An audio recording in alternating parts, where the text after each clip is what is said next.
is the correct juncture for you to partake in a cup of tea.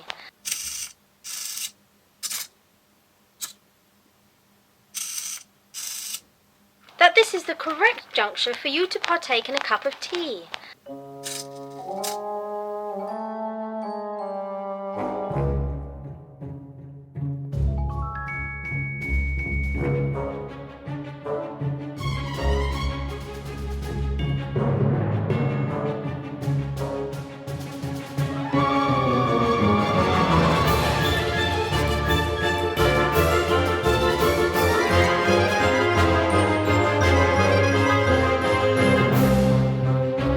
This is Victoria version 2, and as you remember, the eyes are all over the place. They're not moving at the same time.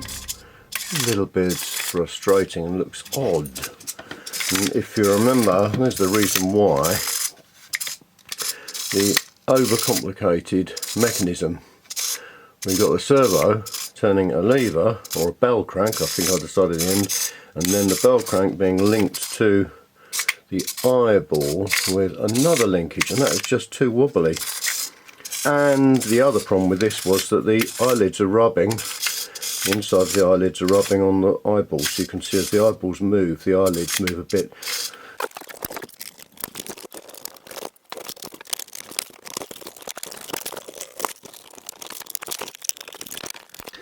As you can see, it's very difficult getting the screwdriver into these things, and I'm hoping with the new version, which looks very much like the old version, it's going to be easier.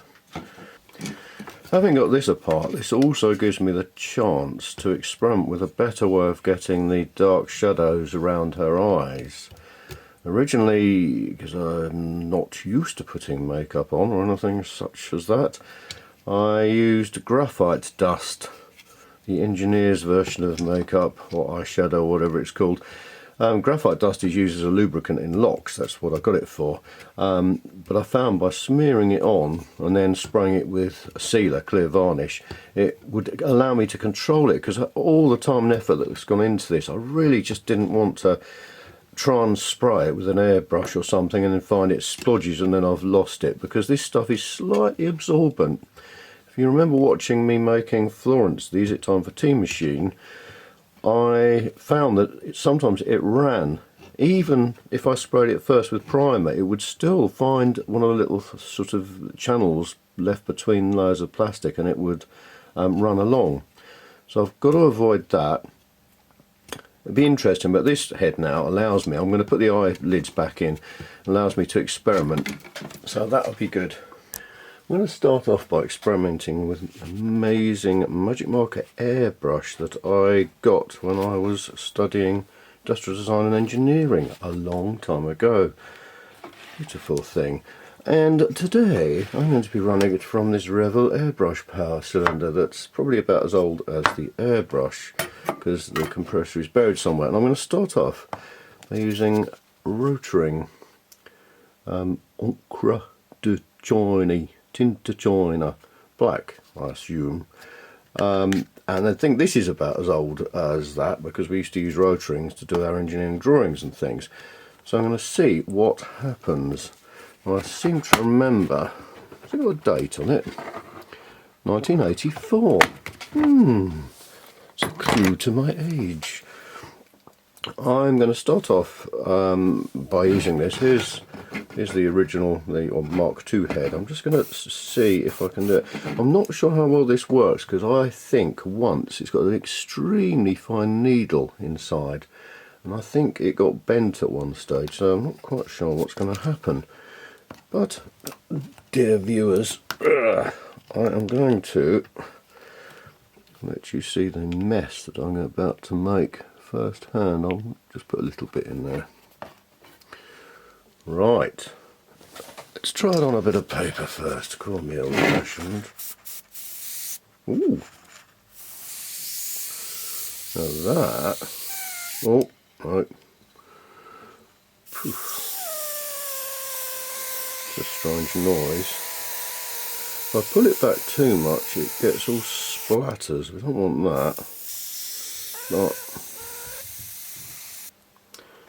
to do about that? It's just splattering. It's not working very well at all. Possibly try this airbrush. This is far less precise than the other one, but the other one doesn't work very well, so I might be resorted to using this one. This just blows a jet of air over the top of a thin nozzle that draws up paint or ink or whatever. I think I'll try that next. Strangely lightheaded with an unpleasant smell in my nose. I thought I'd just see what the ingredients were. Remember, this is very old, and it's butane. Highly flammable, so I'm just basically blowing an explosive gas or highly flammable gas into the room and inhaling it. Those were the days. Yeah, and that'd be some water-based thing or something, I don't know. Anywho, I was thrilled to find the compressor for the other airbrush. I thought it was buried under everything in the corner of doom, but it wasn't. I'd had the sense to put it somewhere a little bit more accessible, so I've connected that up to that.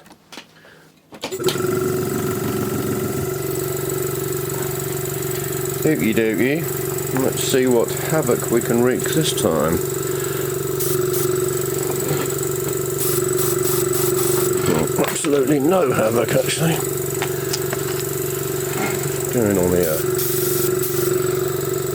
Let's move that up a bit.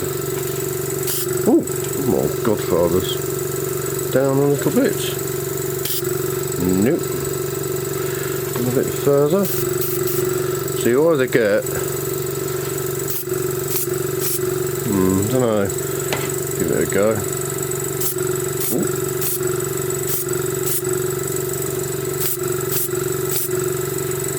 Oh, it's not bad actually.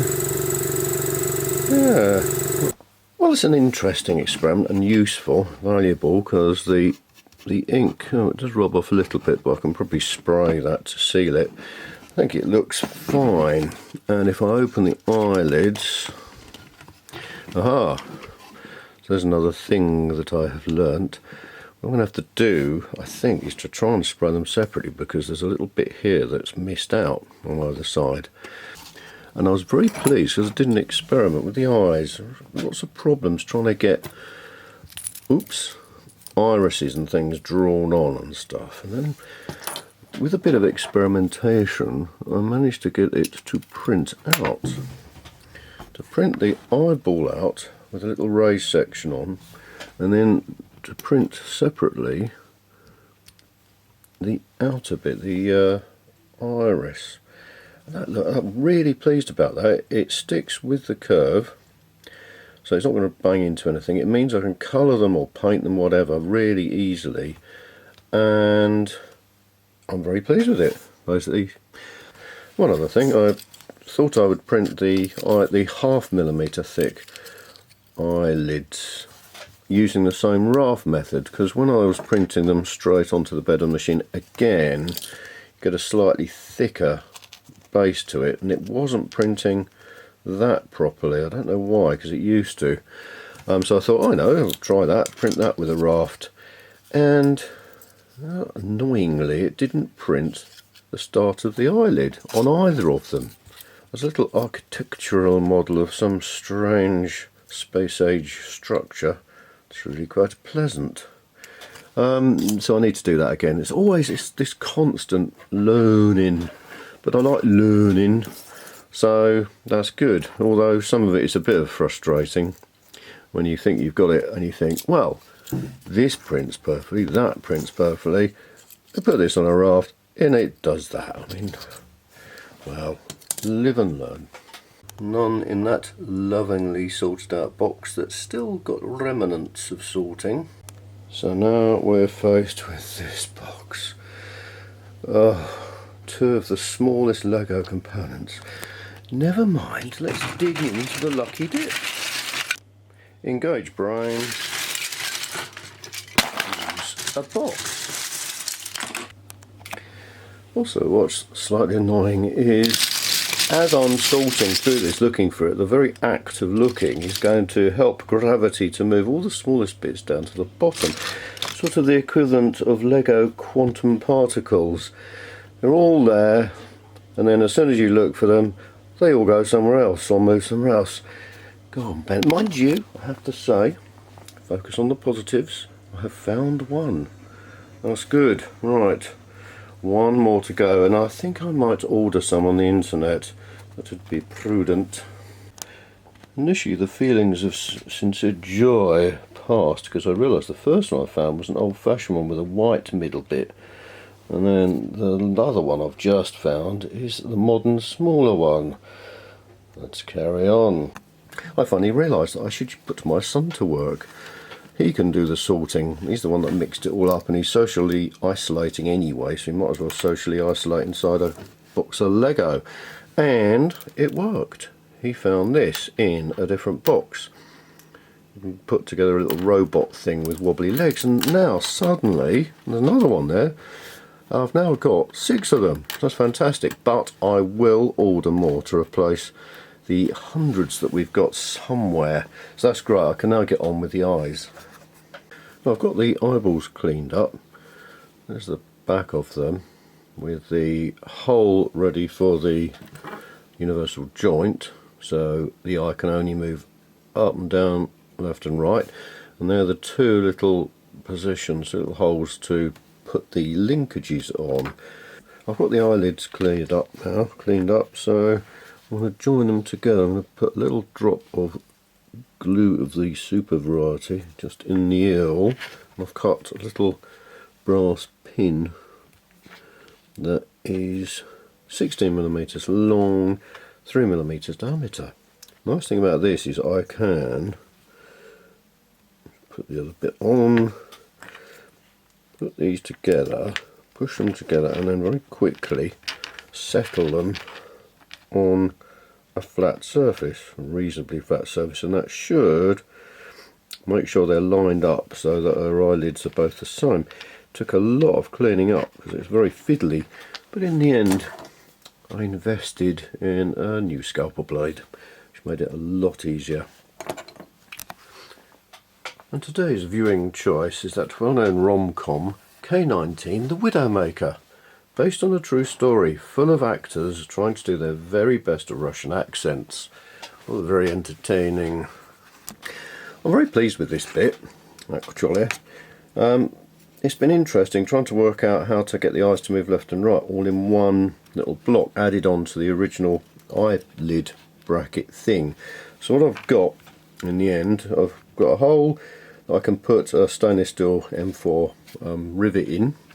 I've got space for an M4 brass washer, and then this bit I can see now a couple of improvements. This just fits between there.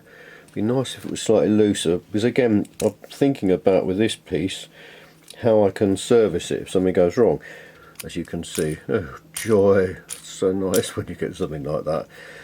So now theoretically I've cut down one of these horns on the top, screwed it onto the servo, so that means I can theoretically, but possibly not, because I know these are really stiff to get in, which is good. Oh, look, there you go. And then, yeah, look at that. Does it all fit? Seems a little bit, no it doesn't. Right, that, as you can see, possibly, so that got my calculations wrong.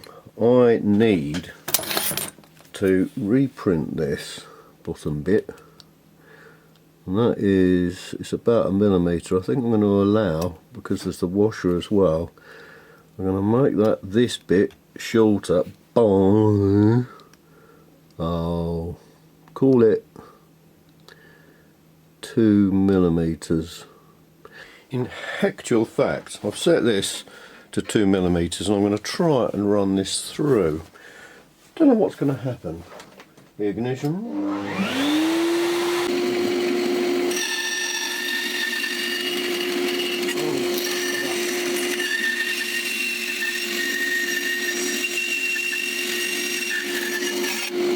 Well, that's not bad, and very luckily I think I printed this one accidentally solid 100% fill, so that's great. I haven't cut it down and found all the sort of webbing inside, so that's really good. Excellent. That's better. Perfect. There's even, as you can see, about 0.5 millimetre extra playing there, which is absolutely fine. I'm not going to glue that into there, it's just going to basically hold itself in. That's really good, that's lovely. Also glued the rivet in just to this bit, and I can screw that down. Fabulous.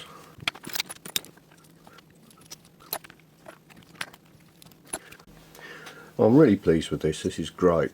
It means it was easy to assemble, no problems trying to get angles of screwdrivers. This is now directly connected to the servo. It's supported at the bottom and the top. Easy to screw in, and now this can just push in there, and we'll just see whether whether I did fix the eyelids. Let's have a look. And also I made sure, fingers and thumbs, that I could still reach those screws. I don't know where the other one's gone, but let's try and put this together and see. Right, it's all going very well. I've dismantled each of the universal joints and glued the end into the back of the eyeball, and they're setting. I've got the eyelids connected up. I don't know whether you can see, but just inside there's the eyelids, there's the lever, and that's linked up with a wire linkage to this servo here. I'm very pleased with this bit. Printed a thread, M4 thread, for a little M4 grub screw in there, and it's got 3.3mm steel, copper plated steel axle in it, which happens to be a welding rod. And then I can line this up without getting completely in the way. There we are. So that bit, that end, has just engaged in the end of the servo. And then I get a pair of pliers. I've calculated this so that I can just get this steel rod, there we are, just push it in as far as it will go, tighten it up, there you go, Bob's your uncle, Fanny's your aunt. That is brilliant, look at that. I've got all the linkages connected up to the eyeballs. I'm just putting the mouth in. There's the little solenoid that sits on the roof of the mouth. I'll take that out of the way, you can see. So there's the roof of the mouth with the two adjustment screws for the solenoid. There's the back of the mouth that you'd see when she opens it. So if I paint this black, you won't see inside it just before that washer slips down. So this is the mouth parts. So put that with an M3 brass rod with a little an M3 washer. I must stop saying little. It's all relative, isn't it? If you're an ant, that would be huge. Here's the back of the mouth with the felt thing that's going to be pushed, the pad, by this bit. This is the plunger in the solenoid with a very fine spring, and that goes in there, so when you switch it on it pulls in and lets the mouth drop open. That's right. When you switch it off, the spring is sufficiently strong to open the mouth again. So I'm going to put that on there, that there, and if you've seen one of the original videos when I started working on her and working on the mouth, it worked out really well. I was very pleased with how effective it was.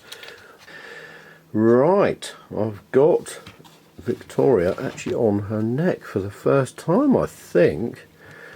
And she's all connected up to the Arduino and the relay I mentioned before that connects the servo motors once the power is supplied and the signal supplied, so they don't judder all over the place.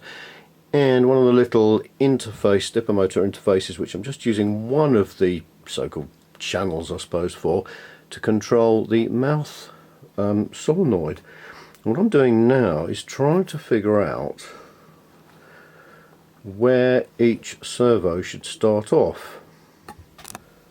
I'm just tweaking this Arduino sketch. So the first thing, all it does is to run a function called setup servos. It attaches at the moment just the eyelid servo, writes a figure to the eyelid servo, waits a bit, switches on that relay so the servo goes to where you want it to go, and then detaches it. Because I have no idea, all these figures here are for previous versions, the previous version of Victoria. So I want to find out, I just need to know a starting point. I realised very quickly that in fact the eyelid servo is now on the other side, so it's all going to be reversed anywho. I have no idea. I've tried some other figures that didn't seem to do very much. Their eyelids just stay fully open. So let's see what's happening. Ah, okay. So that shows me that 120 is slightly starting to close. We'll try another one. Right, done that. So we found that 140 is eyelid fully closed and 65 is the eyelid fully open. And I've just written a thing where it generates a random number, and if it's greater than 3, so what a strange look it is. But I'm happy with that. That this is the correct juncture for you to partake in a cup of tea.